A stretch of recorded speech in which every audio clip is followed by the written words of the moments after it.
શું તમે જાણો છો ફેક્ટરીમાં ટેપ કેવી રીતે બનાવવામાં આવે છે? પ્લાસ્ટિકના મોટા મોટા રોલ લાવવામાં આવે છે.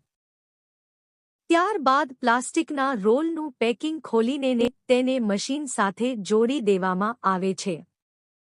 પછી મશીનને ચાલુ કરી દેવામાં આવે છે.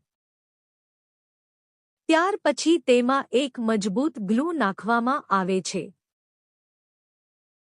ત્યારબાદ વધારાનું ગ્લુ નીચે પડી જાય છે. માપની માત્રામાં ગ્લુ ચોંટી જાય છે. પ્લાસ્ટિકને ઠંડુ કરવા માટે મોટા મોટા હીટરો રાખવામાં આવે છે. હવે મેન પ્રોસેસ ચાલુ થાય છે ટેપ બનાવવાનો. જેટલા એમએમની ટેપ બનાવવાની હોય એ જ પ્રમાણે ટેપના રોલ બનાવવામાં આવે છે. ટેપના રોલ બની જાય એટલે ઓટોમેટિક મશીન બંધ થઈ જાય છે. ટેપના રોલ બની જાય પછી રોલને એક જગ્યાએ મૂકવામાં આવે છે.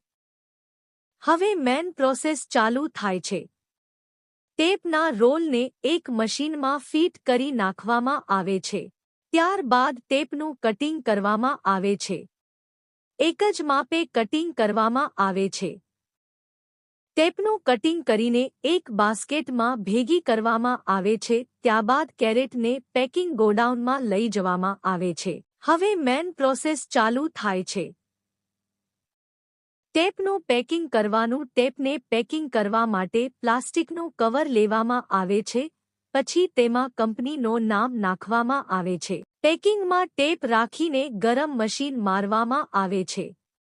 પેકિંગ સરખી રીતે થઈ જાય